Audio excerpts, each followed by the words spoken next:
여러분 안녕하십니까? 여수 MBC 뉴스투데이입니다. 전남 지역의 자치단체마다 저출생과 인구 유출로 학생 수는 줄고 학교는 문을 닫고 있습니다. 이 같은 위기를 극복하기 위해 교육 현장마다 새로운 미래 교육 방안 마련에 분주한 모습인데요. 전남도 교육청이 다음 달 말 여수에서 열리는 글로컬 미래 교육 박람회를 통해 그 해법을 찾고자 합니다. 유민호 기자입니다. 전남의 학생 수가 갈수록 줄고 있습니다. 최근 5년 사이 약 2만 5천 명이 감소했고 재학생이 한 명도 없어 휴교 중인 학교도 20곳에 이릅니다. 아이를 낳지 않는 저출생. 여기에 기존 인구는 수도권 등으로 빠져나갔습니다. 지역 소멸 그늘이 먼저 들이운 교육 현장. 답을 찾으려는 움직임도 바쁩니다. 공사가 한창인 여수의 한 교실입니다. 이곳에 디지털 장비와 로봇 등을 갖춘 글로컬 미래 교실이 곧 시범 조성됩니다. 교실 안 10명 안팎의 학생은 인공지능과 다양한 장비를 이용해 세계 어디든 연결할 수 있고 수준 높은 수업을 들을 수 있습니다.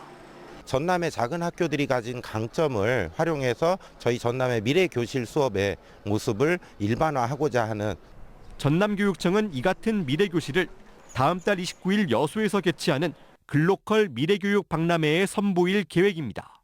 박람회는 여수 세계박람회장에서 공생애 교육, 지속가능한 미래를 주제로 닷새간 열립니다. 미국과 유럽, 아프리카 등 22개국 25만 명이 박람회를 방문해 서로 머리를 맞대고 각 지역이 맞닥뜨린 문제를 논의하고 해결책을 찾습니다.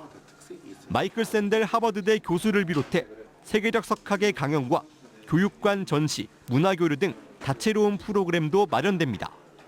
특히 구글과 애플, 마이크로소프트 등 글로벌 기업도 박람회에 참가해 학교 수업에 적용할 수 있는 교육 플랫폼과 기술을 선보일 예정입니다. 박람회에서 가동될 프로그램 및 컨텐츠들은 이미 다 확정이 되었고요. 많은 학생들과 관람객들이 방문할 것으로 예상이 되고 있어서요. 각별히 안전 관리와 전남교육청은 성공적인 박람회 개최를 통해 모아낸 세계인의 고민과 지식, 해결책을 융합해 하반기부터 교육 현장에 접목시켜 나갈 계획이라고 밝혔습니다. MBC 뉴스 유민호입니다. 김영록 전남지사가 국립의대 설립을 위한 공모 절차를 통한 추천대학 선정 계획에 대해 강행 의지를 다시 한번 밝혔습니다. 김 지사는 어제 도민께 드리는 호소문을 통해 정부의 국립의대 설립을 위한 대학 추천 일정이 촉박한 상황임을 감안할 때 추천 대학 공모 방식이 현재 최선의 방안이라며 도민 의견을 수렴해 공정하게 진행할 것이라고 사실상 기존 입장을 재확인했습니다. 이와 함께 지역 간 과도한 경쟁을 자제해 줄 것과 함께 선정되지 않은 지역에 대해 균형 발전을 위한 특단의 보완 대책을 마련하겠다고 덧붙였습니다. 또한 도가 공모 절차를 수행하는 것에 대해 법률 전문가로부터 적법하다는 자문을 받았으며 교육부가 대학들의 직접 신청을 받을 리 없다고도 주장했습니다. 순천대학교는 전남도의 정당성 없는 의대 신설 공모 방식을 즉각 처리하라고 촉구했습니다. 순천대학교는 어제 전남도가 자신들의 동의도 없이 교육부에 통합의대 계획서를 제출했다 거부되자 단일 의대 공모 방식으로 정책을 다시 변경하면서 정책 추진에 대한 신뢰를 크게 상실했으며 결과적으로 지역사회의 대혼란과 첨예한 갈등을 유발하고 있다고 비난했습니다. 이와 함께 전남도의 공정성을 보장하겠다는 공언에도 불구하고 이미 지역 내 불신이 가중되고 있고 법적 효력에 대한 불확실성도 커 공모 결과에 대한 수용 가능성이 낮은 현실인 만큼 전남도의 단일 의대 선정을 위한 공모 계획을 즉각 철회해 줄 것을 강하게 요구했습니다. 광양시가 광양읍에 신구도심을 잇는 동천 보도교 설치와 경관 광장 조성을 추진하고 있습니다. 신규 주거단지의 인구 유입에 대비하고 동천변에도 서천변처럼 공원 녹지 공간을 만들어 광양읍의 정주 여건을 개선한다는 계획입니다. 최우식 기자가 보도합니다. 광양시 광양읍은 현재 동천 양쪽으로 대규모 택지 조성과 아파트 신축이 한창입니다. 동천 주변은 말 그대로 광양읍권의 신도심으로 떠오르고 있지만 하천 좌우를 이어주는 구도심의 서천과는 달리 동천은 인근 고속도로와 함께 용강지구와 목성지구를 단절시키고 있습니다. 광양시는 이 같은 문제가 주민들의 생활 불편으로 이어짐에 따라 동천을 중심으로 도로 개선과 함께 녹지공간과 경관광장, 보도교 등 기반시설 공사를 추진하고 있습니다.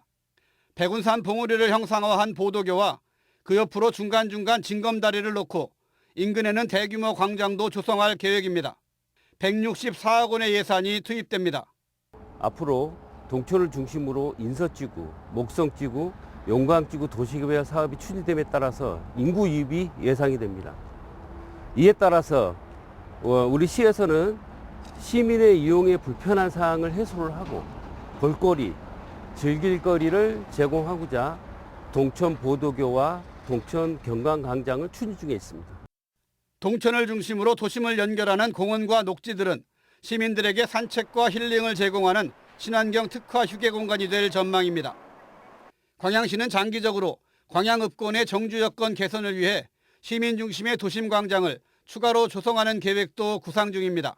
광양읍에는 지금 옛 읍성터를 중심으로 해서 광장이 지금 조성할 계획이 있고요. 그 광장이 지금 협소합니다. 그래서 이제 전문의 광장으로 해서 좀 확장을 해서 전문의들이 찾아올 수 있는 그런 공간을 좀 조성할 계획이고, 칠성 그린공원이 또 계획이 되어 있습니다. 철강과 항만, 석유화학단지가 밀집된 광양만권에서 공해 없는 친환경 주거 공간으로 광양읍권이 새롭게 부상하고 있습니다. MBC 뉴스 최우식입니다. 네, 여수시가 운영하고 있는 공영주차장의 무료 주차 시간을 2시간으로 확대하는 조례 개정안이 발의됐습니다. 시민들의 부담을 덜어주고 지역 상권도 활성화하자는 취지인데 여수시는 여러 여건을 고려할 때 바람직하지 않다며 반대 입장을 내놓고 있습니다. 문영철 기자입니다.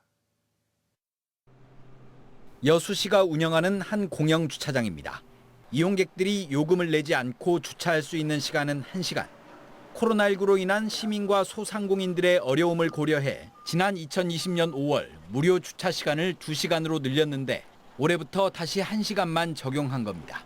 그런데 무료 주차 시간을 다시 2시간으로 확대하자며 최근 여수시 의원 10여 명이 조례 개정안을 발의했습니다.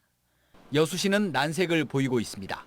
넉 달 만에 다시 제도를 변경하는 것은 행정의 신뢰를 떨어뜨릴 수 있고 연간 주차료 수입도 7억 원 이상 줄어든다는 이유입니다. 또 무료 주차 시간을 확대하면 차량 회전율이 낮아져 결국 시민들의 불편이 늘어날 것이라고 주장합니다. 주차장 만든 목적이 저희들은 그래도 많은 시민들이 주차장 이용해야 되거든요. 그러기 위해서는 주차장 회전율을 높여야 됩니다. 당연히 이제 시간과도 연관성이 있고요.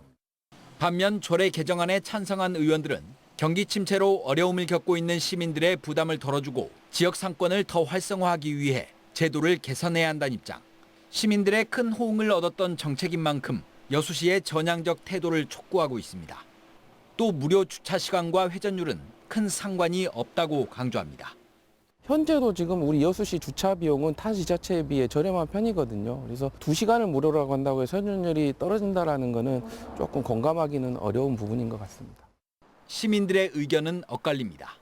1시간으로 충분한 것 같아요. 공유주차장에 막 이렇게 자주 오래 주차하는 그런 타입이 아니라서. 무료 주차가 많으면 저희가 낸 세금들이 좀 잘 쓰이고 있구나 이런 생각이 좀 들 것 같아가지고.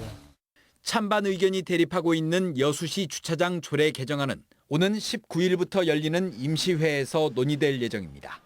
MBC 뉴스 문형철입니다. 여수 광양항만공사가 최근 미국 마이애미에서 열린 2024 시트레이드 크루즈 글로벌에 참가해 여수항 홍보와 크루즈 유치 활동을 펼쳤습니다.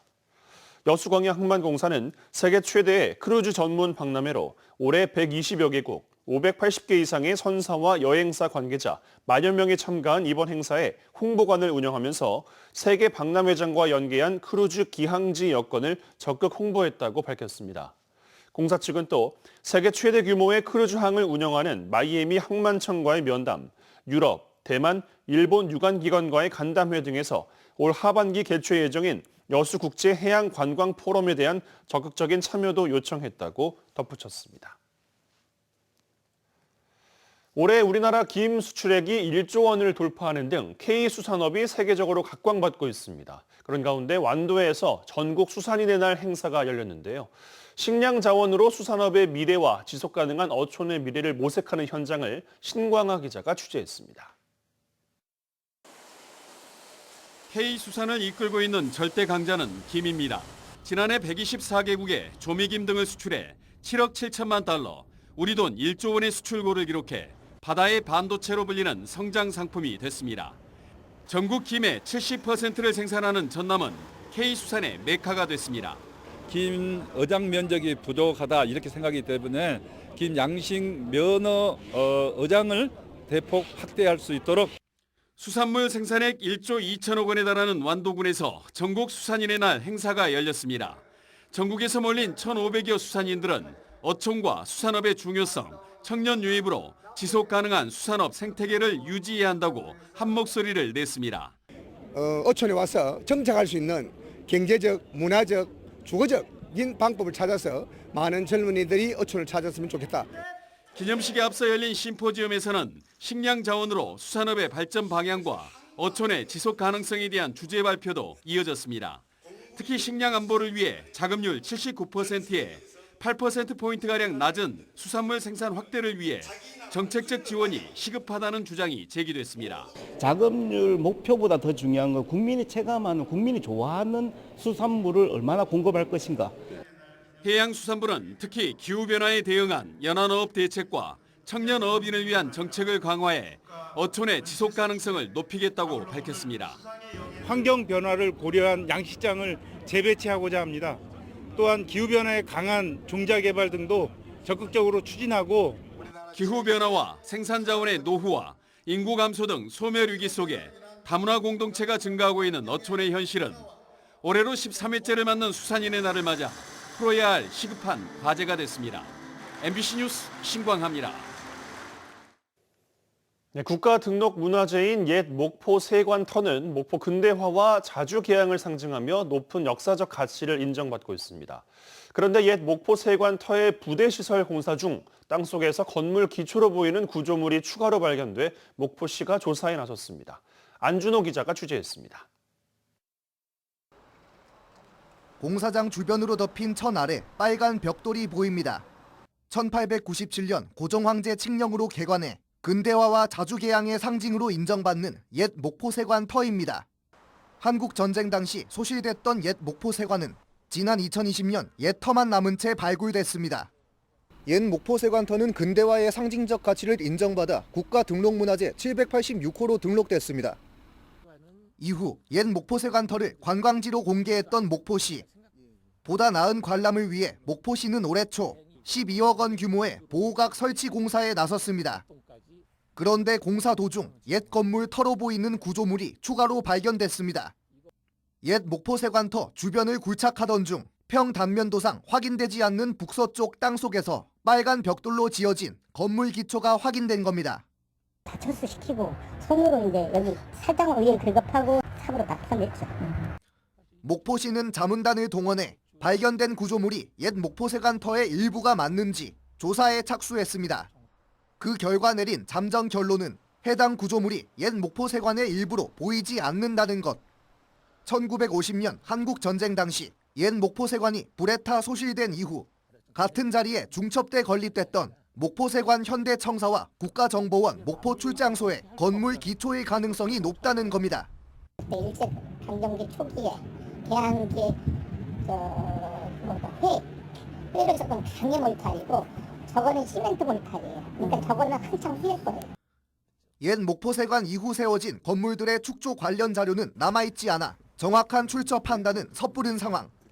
목포시는 발견된 구조물의 훼손을 막기 위해 흙으로 덮어 존치시킨 뒤 파손 등 영향이 가지 않는 범위에서 보호각 설치 공사를 이어나갈 예정입니다. MBC 뉴스 안준호입니다.